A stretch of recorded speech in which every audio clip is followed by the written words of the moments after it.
Happy solstice. Here we are, 2023 solstice. This is the shortest day and the longest night. And that will happen tonight.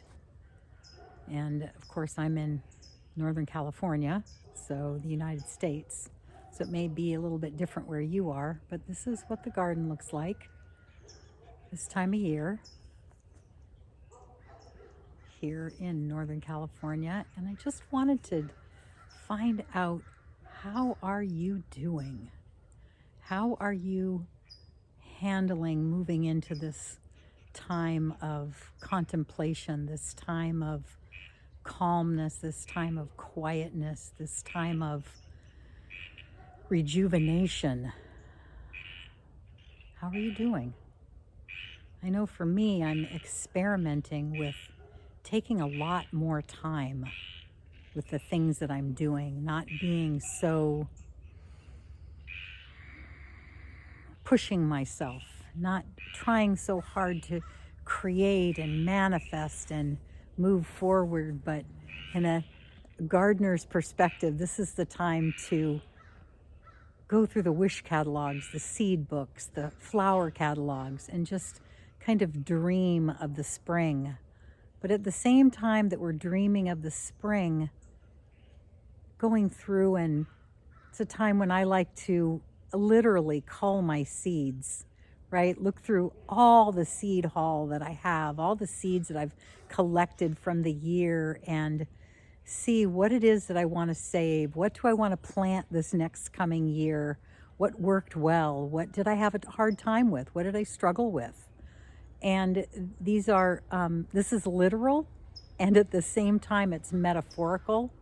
So what did we struggle with this year? And what did well for us? What grew and supported us and flourished this year? And what are some of the seeds perhaps that you didn't plant? The seeds that you wanted to plant. I know there were a lot that I wanted to plant, but as I was moving into figuring out my coaching business, figuring out how I want to be of service, how I want to move into this next season of my life, how I want to build my life moving forward, it precluded, not quite sure about that word, but it trumped planting some of the seeds I wanted to plant. Oh, I planted plenty, let me tell you. It was glorious, totally glorious. But there were also seeds that I wanted to plant and I didn't get around to. And learning how to be okay with that, learning how to just accept that's always going to be the case. And no matter how hard I try, no matter how much I want my garden to be perfect all the time, it never is. It's always in progress. It's always in flow. It's always creating and pooping out. And look at that hydrangea right there. You see that? It is still in bloom. Blows my mind. It's under the redwood, so that's why. Sorry, little side note there. Anyway, just that idea, allowing yourself breath and space to just feel where you're at, feel where you were. Break out your journal again. Like I said, I'm working. Shouldn't say trying, I'm actually working on journaling more and allowing journaling to help me to reflect on where I am on a daily basis, on a weekly basis, on a yearly basis, on a lifetime basis for that matter. Listen to the frogs. They're so wonderful. It's like having a concert out here. So with that, I want to keep this one short.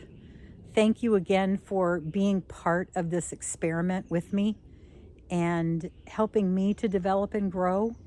And hopefully I've been able to land a few tools for you to help you along the way. And one I'd like to bring back to the forefront to remember during this time, the holiday time, the solstice time, blending that outward celebration with an inward celebration, and remembering and reminding yourself to ground yourself, even if it's just 1, 2, 3, and just listen.